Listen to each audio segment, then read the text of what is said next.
आप सबका स्वागत है। मैं Vivek Bindra, motivation speaker, leadership consultant, business coach. India versus China, दो इकोनॉमी को बिजनेस के पर्सपेक्टिव से मैं चाहता था आपको कंपैरिजन और नॉलेज दे सकूं। नॉलेज की बहुत जरूरत है आपको, बिना नॉलेज के आप आगे नहीं बढ़ सकते। नॉलेज को इंप्लीमेंट करिए। मुझसे आपने लीडरशिप फनल में पूछा और मुझसे आपने नीचे कमेंट बॉक्स में पूछा कि क्यों चाइना इतना आगे निकल गया।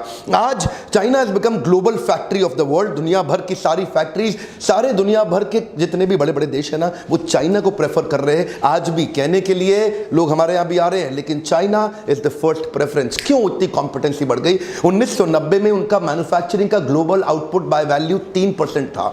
एक बार और चाइना की बात कर रहा हूं। 1990 तक ये केवल 3% global output by value create कर रहे थे, दुनिया भर में जितना मैन्युफैक्चरिंग आउटपुट है। लेकिन वो 3% से बढ़ के 25% हो गया है। आज एक देश 200 से ज्यादा देशों में 25% अकेला पूरा ग्लोबल वैल्यू आउटपुट, ये कैसे हो रहा है? आज 80% एयर कंडीशनर वर्ल्ड के चाइना बना रहा है। 70% दुनिया भर के मोबाइल चाइना में ही बन रहे हैं। 60% दुनिया के जूते चाइना बना रहा है। 74% सोलर सेल भी चाइना बना रहा है। 60% दुनिया का सीमेंट चाइना प्रोड्यूस कर रहा है।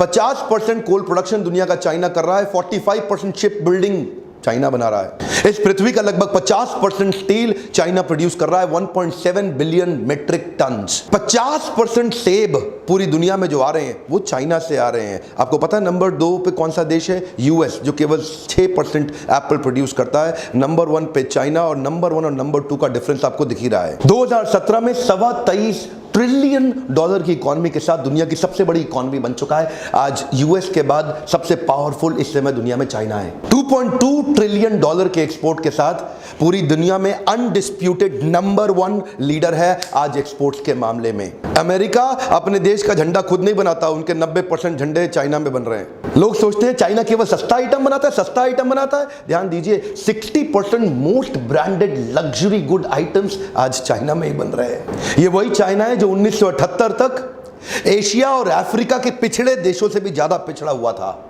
हर साल 10% जीडीपी ग्रोथ ले रहा है। 2014 तक देखा, रिजल्ट क्या हुआ? Per capita individual GDP 49 times बढ़ गया। 1978 तक उनकी पर कैपिटा जीडीपी थी $155, और 1978 से 2014 आज वही बढ़ के 7,590 हो गई। रिजल्ट क्या हुआ? 800 मिलियन लोग चाइना के आज गरीबी दर की रेखा से इन्होंने देखते ही उठा दिए। 800 मिलियन मतलब 80 करोड़ जनता इन्होंने चाइना की उठाई है पिछले 25 सालों के अंदर। क्विकली देखते हैं 10 point of difference between India and China. इनमें इतना बड़ा फर्क आया क्यों? पहला पॉइंट है mass production and dumping. China करता क्या है? वो इतना मैसिव प्रोडक्शन करता है, इतना स्केल अप कर देता है अपने प्रोडक्शन को कि जिस कंट्री में जाके एक्सपोर्ट करेगा उसके प्राइसेस से बहुत नीचे पहले उनका प्राइस चेक करता है। देखो भारत में माल भेजना है, यहां कितने का बिकता है। अब उसके बाद इतना स्केल अप करा देगा कि अपने कॉस्ट ऑफ प्रोडक्शन नीचे लाएगा, और उसके बाद पूरी मार्केट में आके ठोक के बर्बाद तहस नहस करके मसल देता है वो भारत की मार्केट को। और उसका कंपैरिजन इंडिया से करते हैं। 91 से पहले तक जो भारत था ना, आप जानते हैं 91 से पहले तक का भारत, वहां पे ज्यादा जो पॉलिसीज थी वो एंटी लार्ज इंडस्ट्री पॉलिसीज हुआ करती थी। छोटे स्मॉल स्केल पे ज्यादा फोकस करते थे, लेकिन वो स्मॉल स्केल को स्मॉल स्केल तक ही रहने दिया गया। देखिए, इनिशिएटिव ठीक था, लेकिन उसको बड़ा करना नहीं सिखाया गया। ये इकोसिस्टम नहीं बना। अब क्योंकि एक व्यापारी जो बड़ा प्रोडक्शन नहीं कर पाता, जो स्केल अप करना नहीं जानता, उसकी कॉस्ट ऑफ प्रोडक्शन घटती नहीं। उसको लगता है मैन पावर बढ़ाओ तो कॉस्ट बढ़ जाएगी। लेकिन अगर बिजनेस करना आए, मैन पावर बढ़ाने से कॉस्ट बढ़ती नहीं है, घटती है। आप आइएगा लीडरशिप फनल में, जो लोग आते हैं मैं उनको एक्सप्लेन करता हूं, आपको भी करूंगा। इंडिया में बड़ा करना नहीं आ रहा है, जिसके कारण हम चाइना को कंपीट नहीं कर पा रहे, क्योंकि चाइना में डंपिंग करता है इसलिए क्योंकि इसकी हर चीज बहुत बड़ी है। और दूसरा पॉइंट है competitive pricing with reverse manufacturing. China के लोग बड़े एक्सपर्ट हैं रिवर्स मैन्युफैक्चरिंग में। क्या होता है रिवर्स मैन्युफैक्चरिंग? आप जानना चाहेंगे? चाइना क्या करेगा? बोलता है कि तुम अमेरिकन, तुम लोग सारा इनोवेशन करो, तुम सारी नई टेक्नोलॉजी लेके आओ, तुम सारा R&D करो, हम कुछ नहीं करेंगे। हम तुम बना करके लेके आओ, उसको खोलेंगे, उसको खोल के चेक कर लेंगे इसमें क्या क्या डाला, और अपना बना डालेंगे। उसके बाद वो किसी IPR की चिंता नहीं, कुछ नहीं, उसी के समान उसी की सारी टेक्नोलॉजी आइडिया का इस्तेमाल करके फिर खुद बना लेंगे। इनोवेशन का कॉस्ट बच गया, R&D का कॉस्ट बच गया, IPR का झंझट नहीं, एकदम बहुत बड़ा कर दिया। और इंडिया में अभी ग्लोबल एक्सपोजर की कमी है हमारे व्यापारियों को। वो ग्लोबल एक्सपोजर वो क्या है, अपने छोटे से गली मोहल्ले में काम करना, अपनी छोटी सी फैक्ट्री लगा लो, अरे थोड़ा बिक जाए, थोड़ा पैसा आ जाए, डिस्काउंट देके काम चला लो, इतना दिमाग कौन लगाए। वो ग्लोबल एक्सपोजर नहीं। चाइनीज ऐसा नहीं करते, वो दुनिया भर के बेस्ट को उठाएंगे और उसको खोल के चेक करेंगे, इसने क्या डाला क्या डाला क्या डाला, अरे ये तो हम भी बना देंगे। तीसरा पॉइंट बहुत शानदार है, ध्यान से समझिएगा, कॉस्ट इफेक्टिव लेबर। क्या मतलब हुआ इसका? कई लोग सोचते हैं चाइना की लेबर सस्ती क्योंकि उनकी पॉपुलेशन ज्यादा है। ए कम ऑन, ध्यान दीजिए, चाइना की लेबर सस्ती नहीं है, चाइना की लेबर प्रोडक्टिव है। वन मोर टाइम, क्या बोला मैंने, इसको ध्यान से देना, बहुत बढ़िया बात बोल देता हूं। चाइना की लेबर सस्ती नहीं है, प्रोडक्टिव है। क्यों? वहां पे स्किल डेवलपमेंट एक्चुअली एनेबल किया गया है।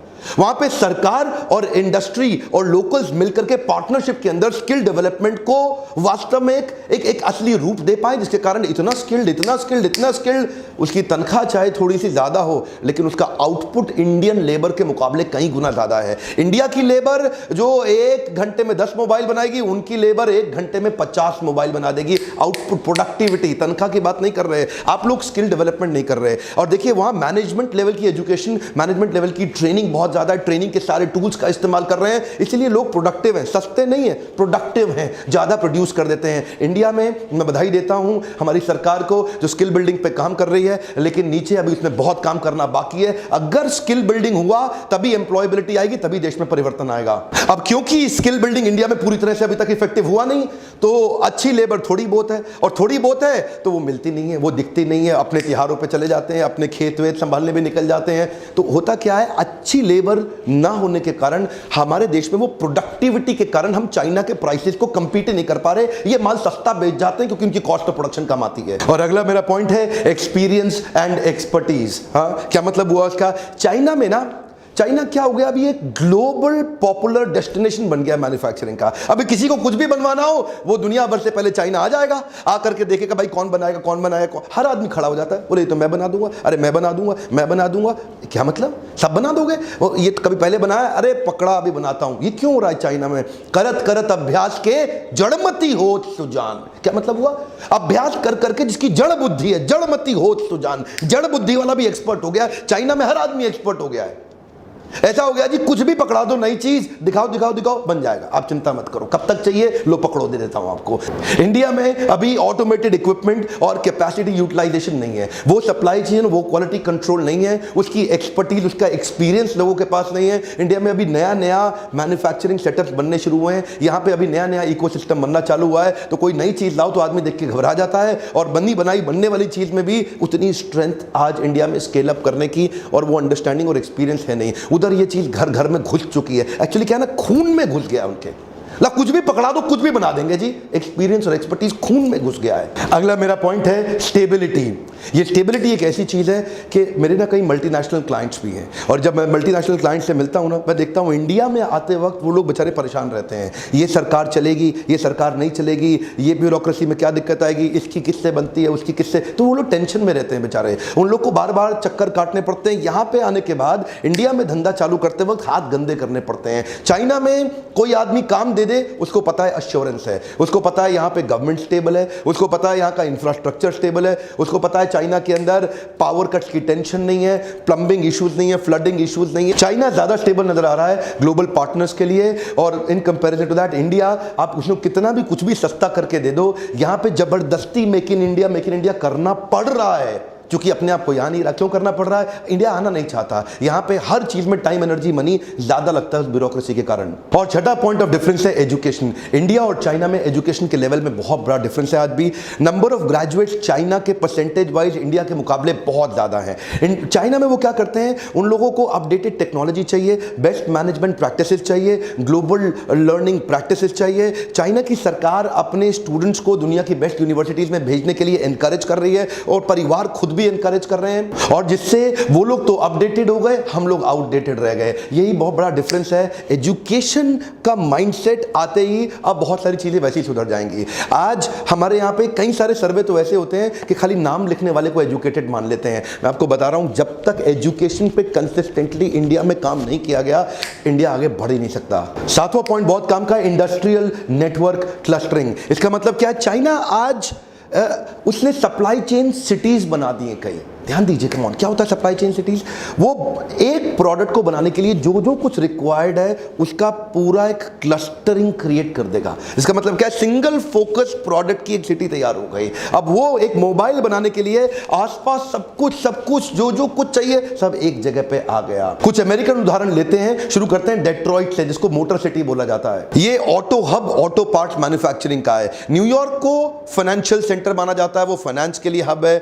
सिलिकॉन वैली को it is a nexus for technology, वो टेक्नोलॉजी हब है। इस प्रकार की क्लस्टरिंग बनाने के लिए गवर्नमेंट को कई इनिशिएटिव्स लेने पड़ते हैं। उनको ट्रेनिंग में हेल्प करना है, उनको फाइनेंसिंग में हेल्प करना है, उनको एनकरेज करना है, उनको कोशिश करना है कि उस प्रकार की जमीन, उस प्रकार का अरेंजमेंट, इंफ्रास्ट्रक्चर दिया जाए, एफडीआई लाने के लिए एनकरेज किया जाए। जैसे ही ये होगा, इससे क्या होता है? मिलियंस ऑफ जॉब क्रिएशन होने लग जाता है, और जब लाखों लाखों जॉब्स आती हैं, नेचुरली वो पूरा देश धनी हो जाता है उससे। ऑफ कोर्स इंडिया में भी ये शुरू हो रहा है, इंडस्ट्रियल नेटवर्क क्लस्टरिंग। एक एक स्टेट अपने आप को प्रमोट कर रहा है। हर एक राज्य आजकल अपनी एडवर्टाइजिंग, अपने सब देखते हैं ना, सीएम, चीफ मिनिस्टर एक एक राज्य की कोशिश करते हैं कि हमारे राज्य में आओ, हमारे यहां करके इन्वेस्ट करो। शुरुआत हो गई है। और आठवां पॉइंट है cost of power and also availability. Cost of power and availability का मतलब क्या है? एक तो चाइना में बिजली अवेलेबल भी है और सस्ती भी है, इंडिया में बिजली अवेलेबल भी नहीं है और महंगी भी है। एक कॉस्ट ऑफ पर किलोवाट चाइना के अंदर लगभग 3 रुपए आती है, वही इंडिया के अंदर एवरेज कॉस्ट आज 8-9 रुपए आती है।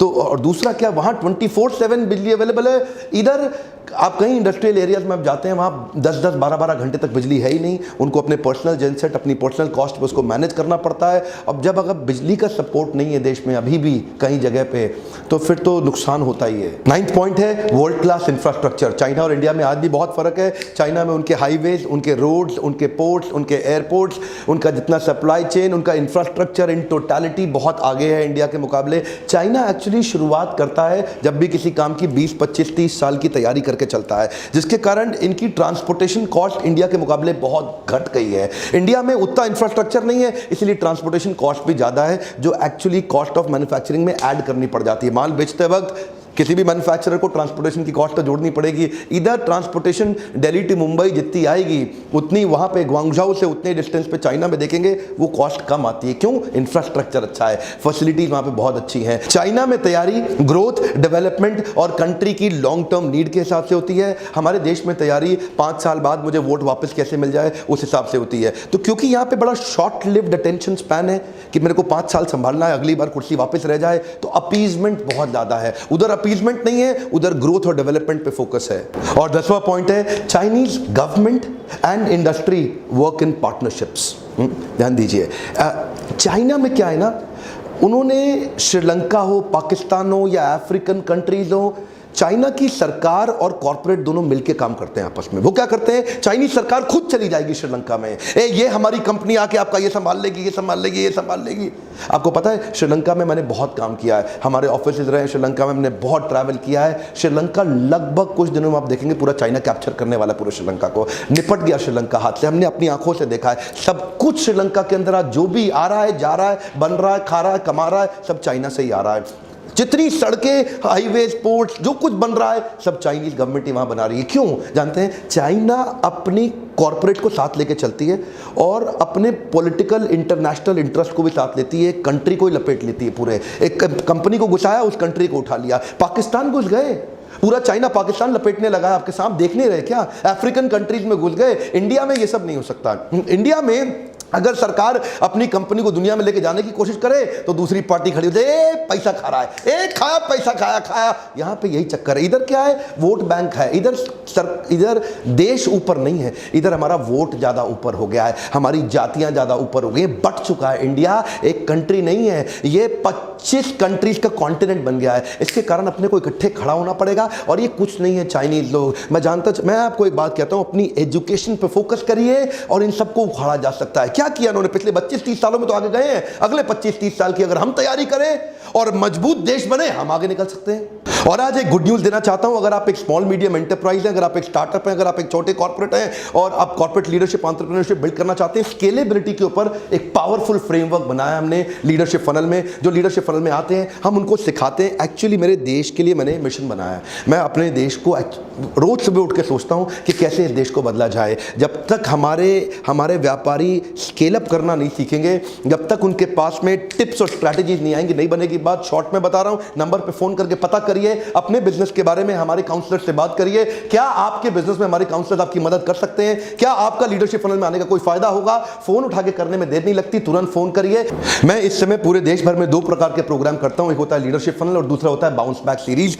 नीचे आपके पास डिस्क्रिप्शन में लिखा होगा कि मैं अगले किस शहर में आके 4 घंटे का बाउंस बैक सीरीज का मोटिवेशनल प्रोग्राम करूंगा या लीडरशिप फनल करूंगा। कैलेंडर चेक करिए, अगर आप चाहते हैं आपके शहर में आऊं, नीचे कमेंट बॉक्स में जरूर लिख दीजिए। आसपास आपके अलग अलग व्हाट्सएप ग्रुप्स में लोगों को एनकरेज करिए कि वो सब्सक्राइब करें इस चैनल को, वीडियो को शेयर करिए उनसे, ताकि उनका फायदा, उनको इंस्पिरेशन मिले। कोई खर्चा नहीं लगता शेयर करने में, देश को बदलने में मेरा सपोर्ट करिए। मिलके आप मेरे साथ पार्टनरशिप करिए, वीडियो को सब तक फैलाइए ताकि लोग इंस्पायर हो सकें। वीडियो को लाइक करके हमेशा मेरा उत्साह बढ़ाते रहिए। मेरे साथ जुड़े रहने के लिए, हमारे साथ वीडियोस को वापस आके देखने के लिए प्रेम पूर्वक फिर से हमेशा के लिए धन्यवाद।